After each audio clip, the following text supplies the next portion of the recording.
Hey, what's up, Wrestling Nation? Ward Wrestling Live here. We have another absolutely incredible wrestling mind in our country. It's Coach Jessica Medina. She's the women's developmental coach for USA Wrestling. A little bit about her: two-time WCWA champ at Cumberlands, two-time world team member, six-time national team member, a presenter with the NWCA, three-time US Open champ, junior world bronze, and we could keep going and going. She's done so many amazing things, and we could just talk her up. But she's here with us, Coach Jessica Medina. Thank you so much for coming on. It's just an honor.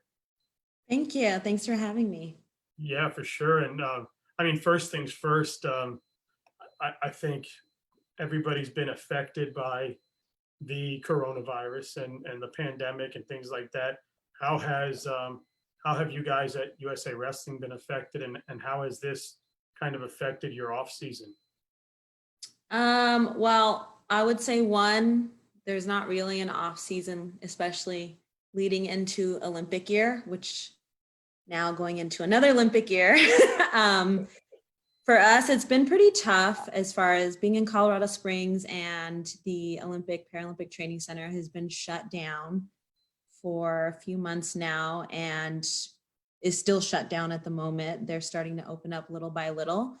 And that's where our main our training facility is at, our strength and conditioning. A lot of our resources are right there at the training center. So it has deeply impacted our women's resident program, as well as the Greco and men's freestyle.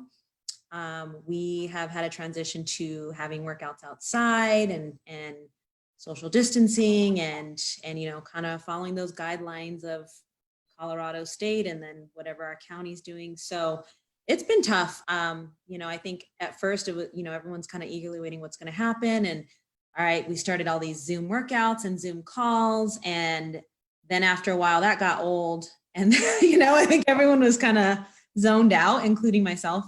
And so I think, just that anticipation of like, okay, when are we going to get back to training? And on top of that, we have some of our Olympic hopefuls, world medalists here in town, and they're trying to figure out what their training regimen looks like. They went from getting ready to peak for Olympic trials and then the games to now, getting back into wrestling and trying to stay in shape and stay motivated. So it's been really difficult. And I think that's where that mindset that wrestlers have of just being resilient and pushing through and loving the sport, all those things are being tested right now across the board. So it sounds like we're going to be starting up soon with small groups and getting tested and, following a lot of the guidelines. So, it's going to be a test run and we're going to do it as safe as possible. But man, it's better than nothing. So yeah, and I just got an email that said you guys are doing a 3 or 4 day virtual wrestling clinic. Like there's going to be a class that looked like in the morning, in the afternoon, in the evening, like a 9 a.m., a 3 p.m., a 6 p.m. or so. I don't remember the exact times, but I did see your name on there as a coach, so I know you know. Yeah, they got me. No, I was like, I can do this. I can wrestle the lamp. I don't know. Kind of recruit partner. Yeah, we're doing a virtual clinic for our younger age group, 13 to 17. And originally that was supposed to be at the training center. So now we're going to offer it virtually. And if you look at the lineup, it's almost our entire national team coaching staff. So it's pretty stacked as far as that goes. So, we're just kind of getting ready for that next week and kind of just going with the flow of having a development camp online for the first time and what that looks like. So we'll see how that goes. And hopefully, I think regardless will be beneficial. And again, looking at the list of names on there, I'm going after Kevin Jackson, and then you've got Clarissa Chun and Bill Zadek, all these people on the lineup. So hopefully it's a good development camp. Yeah, pretty awesome. Now, and we'll get into some other stuff, but I don't know if you know this or not, but is it per person, or if I buy one camp package, can both my kids be in front of the computer, obviously? Oh yeah, for a family package. And I want to say there might even be a deal for state directors and how they disperse that. And Mike Clayton's the contact for that. So we, definitely want to get people signed up, and if you're per household or you have a team and a coach purchases that, you'd be able to do something like that. Yeah, I forwarded the email to my 14-year-old. He's probably taking a nap or outside working out, doing what teenagers do, to see if he and his brother want to come on. So um, they both they turn 15 and 12, so Perfect. close enough. Yeah, they need something to do. They enjoy They've been beating each other up. camp. Hey, Coach Angelo Price, best all-around person, the funky Cole Medina. What's up?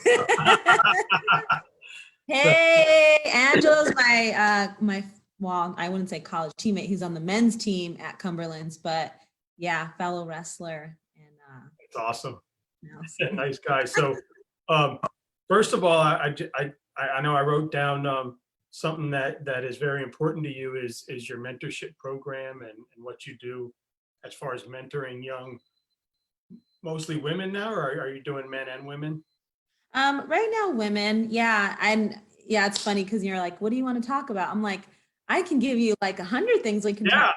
I love it. It makes it easy because then it doesn't take me like an hour and a half to prep for the show. So like I've learned as I go to ask that question on Calendly, and I cross my fingers. Like even if someone puts one thing there, it makes my job easier to get down the road. But yeah, when you put all that stuff, I was like, oh, that's dope. And plus, when I have other girls on, so that's awesome. But yeah, I mean, I talk about obviously you're the developmental coach, so I'm sure you're not just developing women wrestlers, but mind wise and just keeping on them and getting them through life. And but talk about it. Yeah. So first, before I took this position, I was a college coach. And so I, worked with that age group between 18 to 21, 22, whatnot. And then once I took this role, my age group transitioned to basically our U15 cadet juniors all the way to our senior residents. So really, if you're 12 and up and you are, top 3 or All-American status within your age group, you will most likely meet me or get an email from me or have some sort of contact. And so, for me, I think I'm really enjoying this role even more than I thought that I would, because, it's tough working with teenagers in general, but once, I live with one. yeah, especially, and whether it's teenage boys or teenage girls, but the cool part is we all have wrestling in common. So it's really fun to talk about wrestling and to, talk about the things outside of wrestling that impact our lives and our careers. And those are the things I'm most interested about, because these girls, once I meet them, they've already had the coaches teaching them technique, the partners. We try to provide more opportunities and more education, whether it's sports psych or nutrition, more focused technical areas, female partners. And I think the piece that I love the most is what are the topics that will help these young girls progress in their athletic career, progress as a female, progress hopefully into their collegiate career. What are those things that they need, a coach or a mentor of some sort to talk to them about that maybe their high school coach isn't talking about, or maybe their parents don't know a lot about the sport, and I try to ask myself, where can I step in and raise these topics and talk about, what's going on in their lives, what's happening off the mat, because those things are going to affect them, on and off the mat, that relationship is there. So, or how can we use the skills on the mat that we've learned, and how does that correlate to the issues you deal with on a day-to-day basis being a teenager in 2020? So for me, I really love mentoring athletes, and all the way, even for me too, are more female coaches. It's just, we need more female coaches as the sport continues to grow, and overall, not just with wrestling, but just figuring out how to get more females involved as they get married, they have kids, because we need more female mentors within our community, and not just for a girls team, for boys, right? I think we need that equal, just that equal, what's the word I'm thinking of? Well, we just need equal participation from each, just so those complement each other. So I, down the line, would love to mentor, doesn't matter boy or girl. For now, my focus is obviously with the women, and it comes really natural, but like, I don't want to ever limit myself to that. I want it to grow in a broader spectrum as I continue in my wrestling career or my coaching career. So Sure. Now, if I'm a young lady out there, but I'm not top 2 or 3 in whatever, I don't qualify for USA Wrestling or something right now, but I'd love to be mentored by Jessica Medina, or I need some help in my life. Are you somebody that they can reach out to? How can they do that?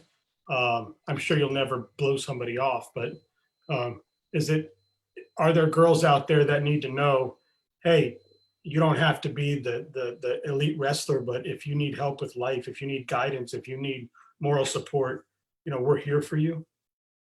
yeah, I think, it's tough, like one-on-one, especially like you just want to be careful communicating like with minors and all that kind of fun stuff. So I definitely try to keep my doors open.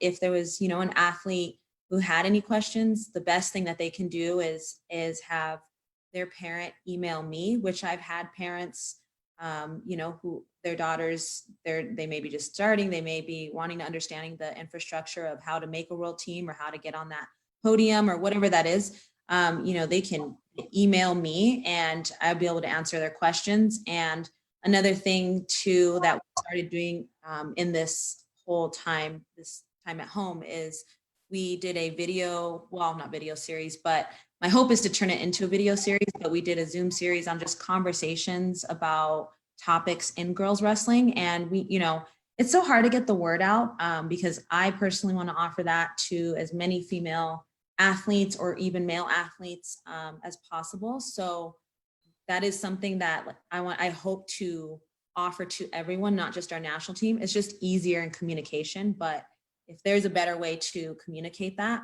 I think every single girl should have that opportunity. And if that turns into a video and that is something that's out there, I think that's the best way to help these young athletes, because then they hear these conversations like, oh, I'm not the only one having this problem, or I'm not the only one, having this adversity. And it's really cool to hear like there's some other people talking about the same things that I'm dealing with.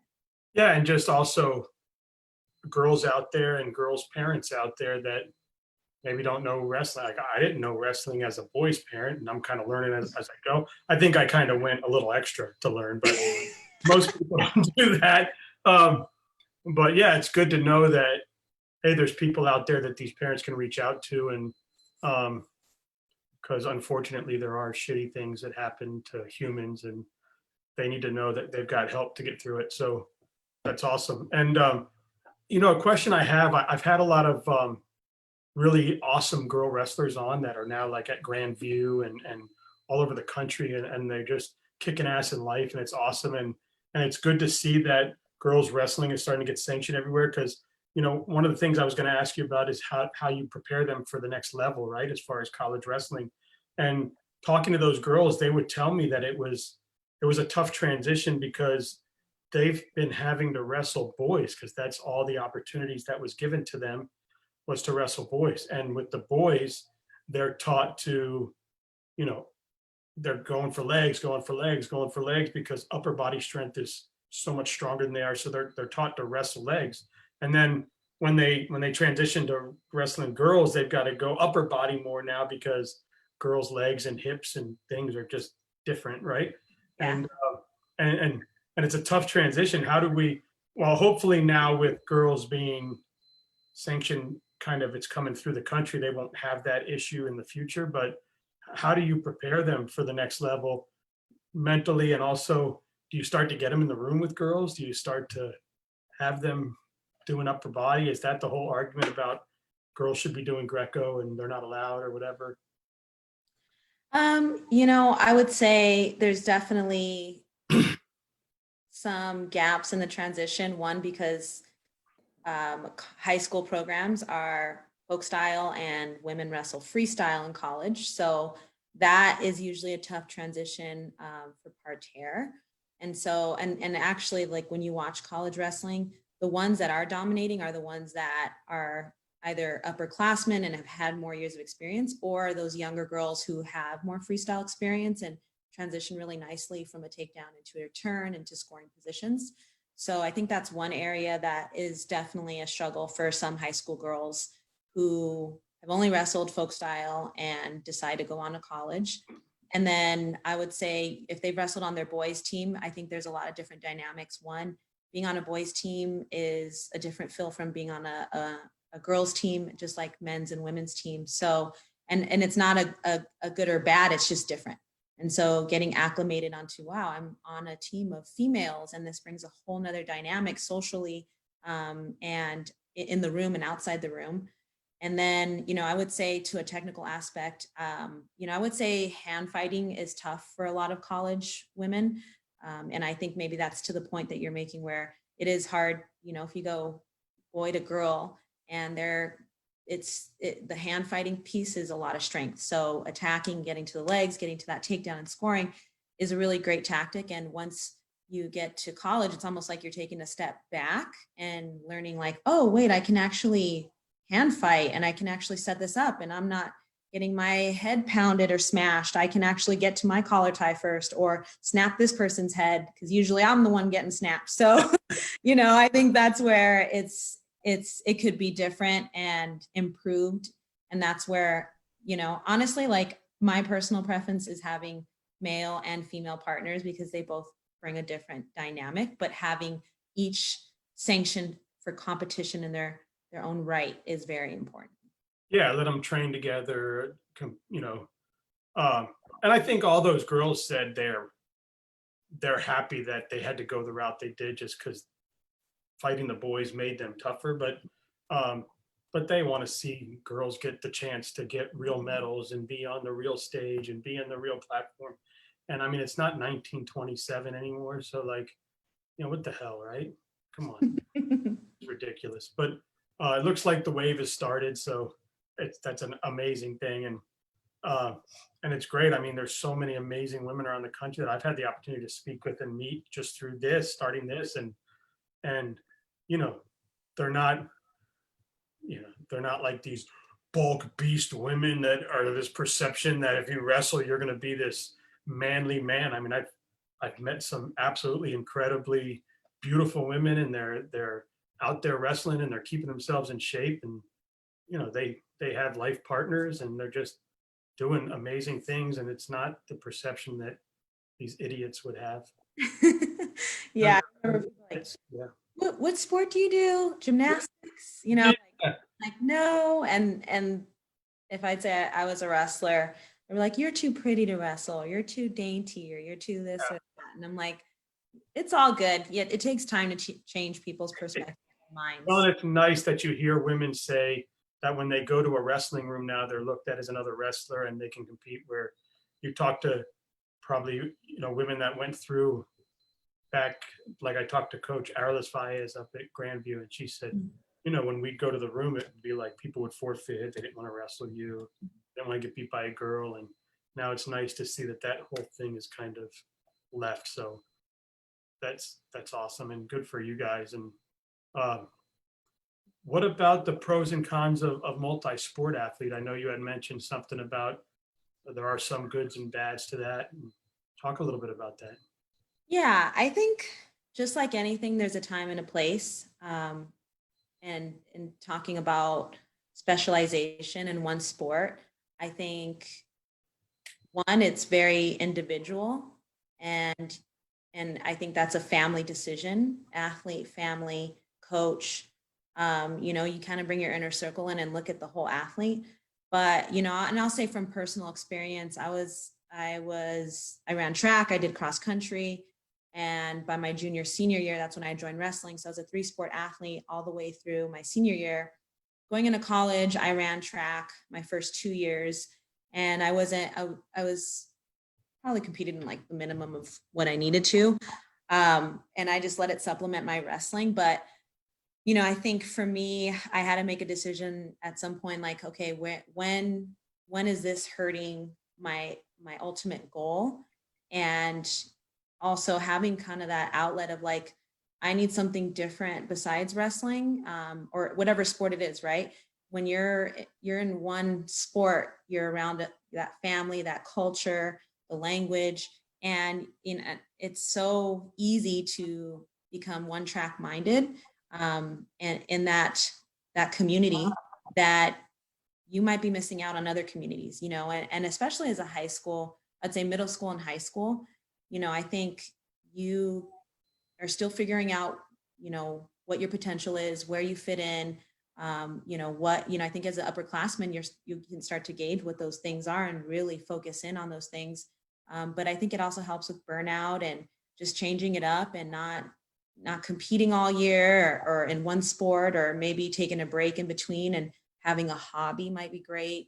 Those things I think are not praised enough, because you want to focus on the discipline that you're in, and you want to make sure that you're doing everything you can to be the best in that. But I had a couple athletes on our national team for juniors and cadets, and they play another sport and they loved it. It was great to see them have their friends, and also have like this separate life from wrestling. And then when it was time, they dedicated themselves to the national team schedule, to competing. But for them, it was really important mentally and emotionally to have that. And I think another aspect of it from a physical standpoint is specialization can lead to more injuries. Especially if you're executing a single leg and a double leg for 10 years, I'm pretty sure you're going to end up with some sort of injury just by the nature of repetition and how hard the sport is on your body. Same thing for a pitcher, a batter, or a basketball player, right? So I think there's a lot of those aspects. I think the con of it is you could slow down that progression, right? And if you're trying to do two things great, one's going to suffer. So that's a balancing act. And again, like as you get older and progress, you might be like, you know what, this whole wrestling thing, like it's good for me when I'm in season. Or you might say like, man, I really love wrestling. And, one hobby or sport might have to take a hit as far as time and practicing. Because in the meantime too, right, you need that break and that rest from training and competing. But, I think it's all very individualized. But to maybe go to one end of the spectrum or the other, I think it's hurtful either way. And finding a balance of, okay, if I'm not going to join another sport, then maybe I have another hobby outside of my sport that helps me be a whole person, do something different, engage different muscles, still use the same mentality. You can still train wrestling. If you are a wrestler, right, you can still find that crazy mentality and place it somewhere else and do that. So, I Switching styles, like I know people have been saying you do folk style during the year or something. Now go off and do like a freestyle or a Greco. Does that help you almost check out and you're almost doing a different sport because you're learning something different, you're doing something fun, your focus is on something else? Or would you say completely go off and find a separate hobby from the sport totally? No, I think that is, again, it's individualized. Some kids might look at it like, oh, good, it's the off season, I'm still getting on the mat and I'm gonna go wrestle Greco or freestyle and just have a good time. And I think just that mental transition of like, okay, this isn't like the season where I'm aiming to be state champ, or maybe they are, maybe it's flip flop. Maybe some kids are like, yeah, I'm looking forward to freestyle Greco season. But again, like, where is that break that you might need in the year? Where's that off season? So I think it is, again, individualized to each kid and athlete. Well, we have a break this year. Yeah, we have a woo. Yeah. Hopefully everyone's healthy and really energized to go. Yeah, we're all not lucky enough to be up there in those Colorado mountains. Yeah, no kidding. Yeah, it is beautiful outside. I definitely hike more and get outside, and being in the wrestling room was like, need more vitamin D in my life. And now I'm like, okay, And when do we two get beautiful, two beautiful places you come from, Cali and then Colorado. Yeah, in Colorado. Yeah, I've been really lucky. Yeah, I've been up to Colorado a few times, and I always say that I think Colorado is heaven. Like if you get up into those mountains and we've been up for the summer and the winter, and we take those either the four-wheeling tours up to the top of the mountain or the snowmobiling tours, and then they take you to like this peak up there by Beaver Creek or Vale, and then you look over the world and you're just like, wow, man, God's got a great view. You're just like, It's wow. amazing. It is. I look out the windows and I'm like, man, there's mountains everywhere. We got the Rockies. It's like artwork. So it's not a bad place to be in summer, not in the wrestling room. Yeah. I mean, you want to be there too. I'd prefer the beach, but Yes. I think that's one of my questions in my 10 questions: Cali beaches or Colorado mountains. So I know that, what do we have here that's really important? All of it, like we could just keep going. I think the next thing you should talk about is, man, bullying. That really sucks. That's kind of shitty. So let's talk about bullying. I know that a lot of girls and boys, unfortunately, are bullied, and then they get into the wrestling room, and then they're still kind of made fun of for wearing the tights. I know I've been through that with my son.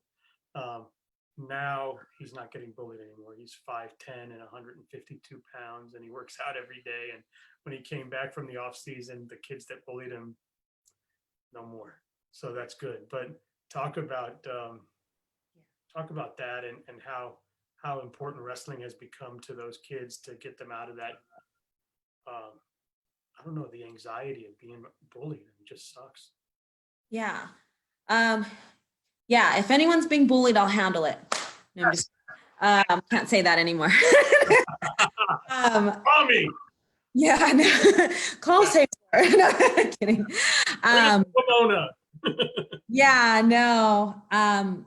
Yeah, that's definitely a conversation that I've had with a few coaches and athletes, and I think the dynamic, one, recognizing it happens whether you're male or female, it happens in multiple sports, and how as a coach can you help with that, but how as a parent can you help your athlete, help your child? I think it starts with those conversations, because one, kids are reluctant to tell their parents that they're being picked on or being bullied. By the time you actually hear about it might be a late conversation. So parents really kind of checking in with their kids, and not so much of, the details of practice and what went on, but, who are their friends or how are they liking it? And, just checking their temperament after practices, and just, you really got to pay attention more, which is tough because we're all doing our own thing. And sometimes, we can miss those signals or signs, but of course, you as a parent know your son or daughter the best. So I think it starts there. And even if it's not happening to your child, I think having that conversation with them, because, this may not be an issue, or it may be something they're seeing or something they're a part of, or it could be something that, they might be facing. They might be being bullied in some ways, or they might be a part of that group that's bullying someone else. So being really, I think, straightforward with your kids and like what that looks like. What are you teaching them? What are the values? And standing up for themselves and others, and then I would say, it's interesting because I don't know if you've watched, it's like a 12 minute short video called Zion. Have you seen that on Netflix? I haven't. Okay. So you got to watch it. Yeah. It's, gosh, what's his name? He's a wrestler. He goes to Kent State. I can't remember, but he was born without legs, basically his whole lower body, and he's a wrestler. And he talked like in the 11-minute film, you see him kind of get bullied and he wasn't very confident. And I just thought I'm like, who would bully someone with two limbs who's coming into wrestling? And like, you see it time and time again. And I think I think like the pattern in wrestling is like, you want it to be like, it's the toughest, only the toughest can be in here. And then you get tested and then like you're welcomed in the group and everyone's a family, you know, until that point, like, are you tough enough to be in here? And like walking the line in the gangs, you know, they break you in and then yeah, you're like, are you suffering enough with us? You know, like. And I also think that kids, they start to act like they react as a joke, where so instead of showing the pain or showing that it's hurting them, they'll react as a, oh yeah, haha, I am an idiot, or I am whatever the thing is, and then but they never show that pain, and you really got to dig deep to get it, and now I mean I don't get the same reactions now from my children, just because of, well, the older one found wrestling, and now the older one obviously teaches the younger one and make sure the younger one understands that you can't react like I did when I didn't know better, and you can't do this, and you can't allow them to get to you. And it's been great. I mean, I tell people, my son went 0-30 and never had an opportunity to go like cadets or junior cadet or whatever, schoolboys or whatever it is you call it, to where you win and lose when you're younger. So I think I wouldn't want it any other way. I'd want him to lose those first 30 again, because I think it just made him understand, like, all right, well, I want it that much more. I don't quit. And then just to see his body change and see how much tougher he's gotten, and the confidence to tell the kid that was making fun of him at the beginning of 9th grade or whatever, hey, it's cool. Why don't you go out for the wrestling team? That's awesome. He told him, hey, it's cool. You're tough. You're tougher than me. That's fine. Why don't you, instead of trying to bully me, why don't you come out to the wrestling team and we'll get on the wrestling mat and we'll see who's the tougher one, you know? Yeah. And of course, I think that's a great outlet for yeah, kids that, you know, they don't even realize they need that outlet, especially, you know, and if you think about people that are bullying other people, that comes from a place where they could have been bullied, or they have some insecurity, or the sole fact of they don't have an outlet. They don't even know how to express themselves. And so again, guiding them like to that place. And that's so cool that your son could do that. And he learned that through the process too, of losing and wrestling. So that's, yeah. He just said, hey, that's fine. Come out for the wrestling team. And if you're that tough, show us, you know?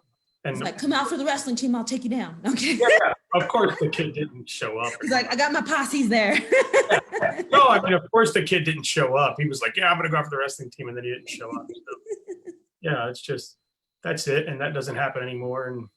And he's good. I'm sure they have what kids happen to kids in college and high school. I'm sure there's still, you know, hey, you look funny in tights. You know, there's probably that kind of stuff still going on, but nothing where it was really demoralizing. So yeah, I think that's a good point. Like separating what's demoralizing and what is something that you need to address and say, is this really true about me? Am I, you know, whatever the name calling or whatever that is, that's hard to do as a teenager. And I think that's why it's so important. Like it sounds like, you know, you helped your son along the way, and you, at some point too, you kind of backed away, or you've stepped in where you needed to, but just having your eyes on the whole situation and helping him where he needs to. And then eventually where he was able to confront that and say, okay, like this isn't true about me, or I'm this person, you're this person, like let's handle it another way, you know? yeah, and the guidance that you know, Coach Rose and Coach Wheeldryer that were in the room with him when he was 12 and 13, they're still there as coaches. And then the upperclassmen that were in the room that kind of take the underclassmen under their wing and coach them and stuff. And then it just makes them feel like, hey, the older kids like me, you know, and they start to and it makes a difference when you're on a team or on a sport or doing something like that. And a lot of times the parents can't affect the child, but the coach can in certain ways. We parent, but their love for the sport, whatever sport they're participating in, becomes their respect for their coach as like a third parent. And there's times where I've learned that I need to just reach out to the coach and not my Yeah. kid. And I need to say, Coach, yeah, help me out here. Like, I think that's what's hard too, like the communication between parents and coaches. Sometimes I think it's like, it can be too much or it can be too little. And it's like, you're a team and we're here for the same reasons. And both realizing like, one, coaches don't tell parents, you know, how to parent their child, and parents don't need to tell coaches how to coach their child. Collaboration, I'm like, what is best for this kid, you know? yep. Like I just need to tell Coach Rose, hey, Daniel needs a few cross faces today. Really hard. Yeah. Really talking bad at no, but it works. You tell your kid, hey, I'm going to call your coach, whether I'm calling Coach Rose, Coach Wheeldryer, or if I say I'm calling your club coach Palazzo, you know, or Scott or whomever he's coaching with Donnie there, you know, I just say, look, I'll call your coaches, and they kind of, okay, I'm good now. Yeah, straighten up a little bit. Don't do Yeah, it. yeah, because they don't care about losing anything other than the opportunity to have their sport. That's their outlet. That's where they thrive. That's where they check out. That's their peace, right? So Mhm. I have figured that out. That's one way to keep them kind of cool. But yeah, I mean, if you're getting bullied out there, please find somebody. Don't be afraid to speak up, because um, we don't need kids committing suicide. That's just horrible.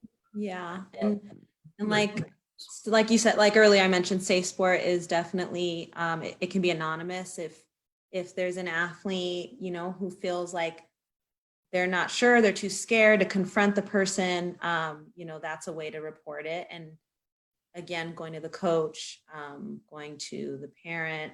But if it's a coach situation, then of course going to the parent, and then you can, you know, talk that out, take that, report it if need be. But you know, sometimes it's hard to again figure out like, what is this situation and is this okay, and what are the signs to this, and that's where I think it can get really tough, because again, the wrestling culture, it's like sometimes you're just like, this is what we're used to, this is what, you know, this is part of the system, and I just need to suck it up, you know, I need to get tougher, you know, and I'm not going to say anything, but you know, I think again, that's how you make this sport evolve, instead of, you know, wrestling does have the toughest people. It does not mean that we can't make it better by bringing light to these gray situations where like, no, we're going to be a better sport. Like, we haven't been very inclusive, and that could hurt our sport long term. We need to change those ways,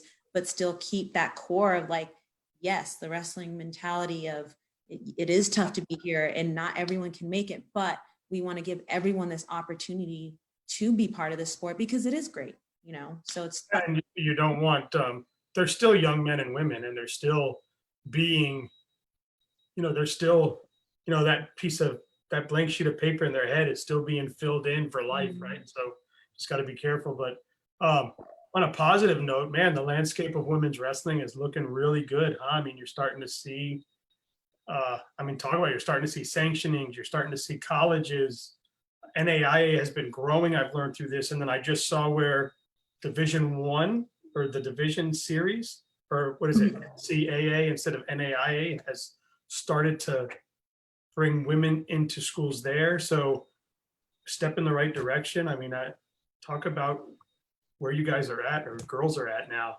yeah, and if someone who's watching this, I don't want to say new to women's wrestling or girls wrestling, it's been around, but if you don't know like the details or the landscape, so just to reiterate, you know, there's 27 states that have recognized a girls state championship. And Florida that will happen in 2022.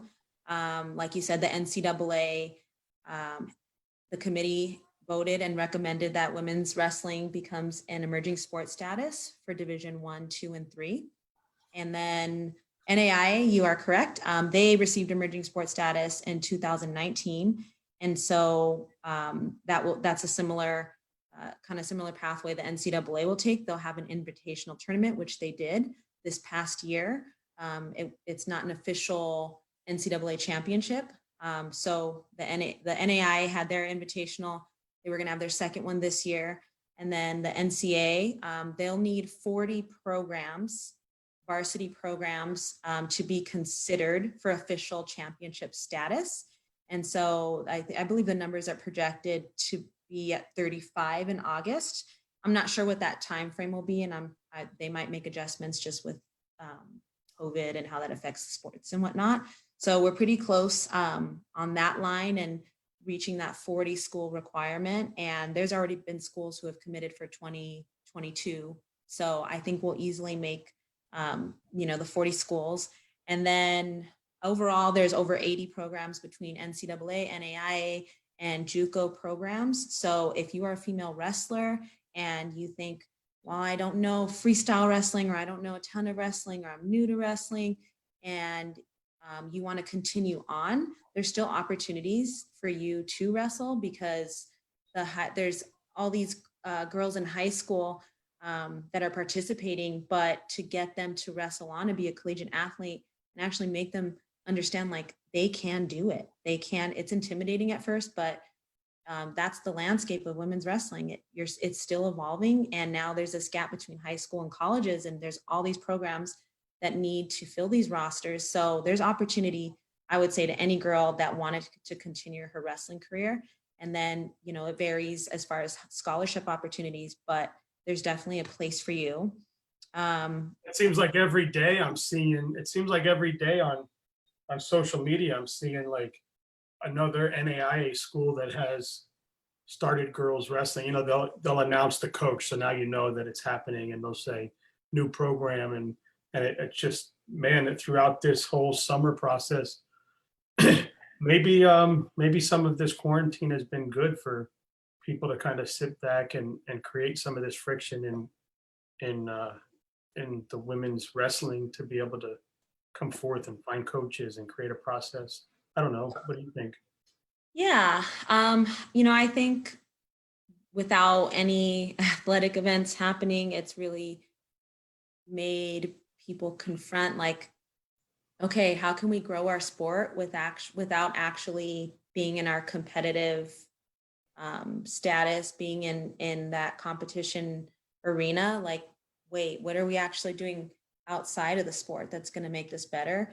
And I think for not just for women's wrestling, but there's been a lot of issues that have come to light where we're like, hey, we are usually on a competition schedule, and we're usually getting ready for the next one and traveling here and doing this and that. And there's a whole bunch of chaos going on of athletics. And now it's been like a really special Kairos moment of like, where's our sport at? And wait, how are we advocating for, women and Greco and freestyle, or, minority rights or women's rights, like representation? All this stuff has surfaced. And so, I think that has had its own chaos. And I think that it has added, to that progression. And I think how we move forward to,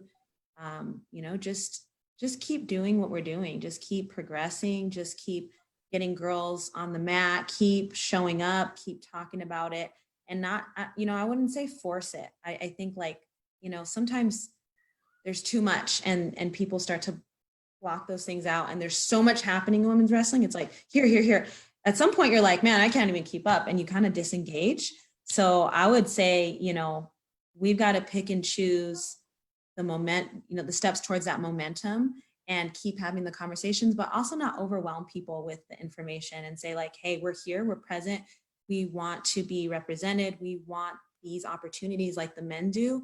To hammer it home, I don't know if that's the right approach, but to keep people's on the forefront of their mind is really important. Awesome. Coach Donnie Simpson says, hope all is well, Jess. Hey, Coach, all's well over here.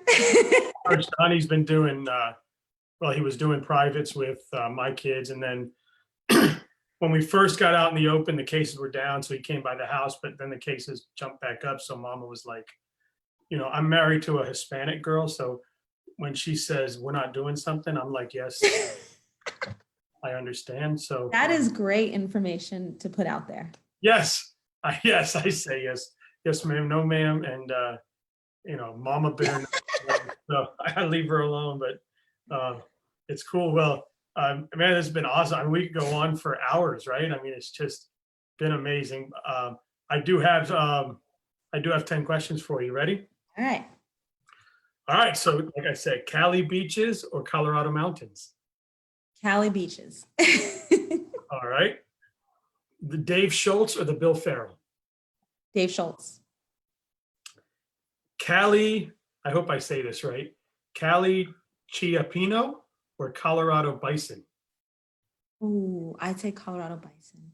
All right. The Pan Ams or the Cadets? Pan Ams or the cadets? Cadet. Worlds? I don't know. Oh, okay, we're the worlds. Okay, cadets. Yes. Sorry. California oysters or Colorado trout? Ooh, Colorado trout. Reno or Body Bar? Body bar. Body Bar. Cali pizza or Colorado pizza? Which you said Cali pizza? Yeah. A pizza? I'll go with Cali. Nice. The Tulsa or the Dixie? Tulsa. California burrito or Colorado chili verde? Colorado burrito all the way.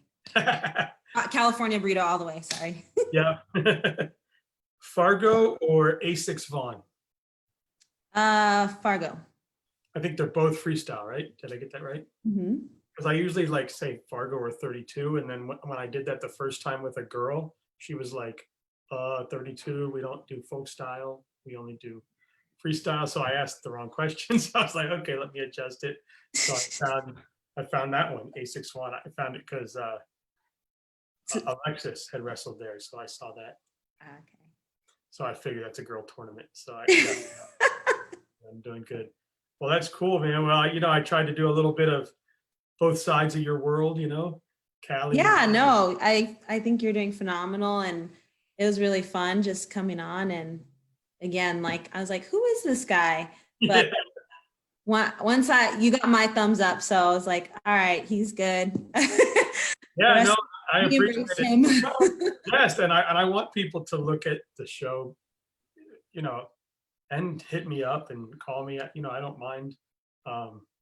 I'm here just trying to be a voice, and I hope that going into the school year, we can continue to do some stuff. And I don't know, just say, hey, it's just, it's been cool. It's been fun. I've gotten to learn. I tell people I can't wait to see wrestling through new eyes, because I've done some things and learned some things over this summer.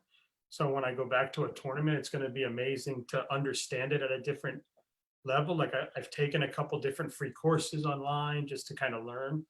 And so I think it'll be great. Like stupid things like, he wasn't pinned, his shoulders weren't touching. And then they're like, your shoulders don't have to touch. It's your. I'm like, yeah, that's good. Yeah, I understand. Or how is that a caution? It looked like every other person. I'm like, no, his feet weren't there or there. So I kind of get it, and so maybe I won't be that parent anymore. That's really good. Yeah. So I'm working it out, and then just coaches like yourself teaching me how to be a parent too, because there's a lot of bad parenting I think I did when he was coming off the mat, and he's kind of adjusted me his self, like, hey, you got to give me 10 minutes. That's really good. Talk to me. So I've learned that from him, but I'm getting better. But I think through this, it'll be a different parenting process, because I think I'm going to understand, like, hey, just leave them alone, or hey, ask, don't tell, kind of thing. And so it's just a process, and it's cool. It's fun. It is fun. And I like your shirt. Yes. I got 2 likes today for my Cheech and Chong. That's better. Yeah. Well, keep kicking life's ass, and I appreciate you coming on. And you have my link. I sent it to you. So feel free to please share it with anybody that you feel would be beneficial to come on. And Right, we'll do. And when I usually towards the end of the week, I'll move that. I'll put them on YouTube, and I'll put it on Apple and Spotify. When I do, I'll message you the links so you have them. Thank you. This was awesome. Thank you so much. You have a great day. You too. Enjoy my favorite place in the world, Colorado. I love it. Don't get me wrong. I love it. I love it. I love it. I love it. And this damn COVID ruined my trip this year. So damn you. All right. See you. Have a great day. Have a good one.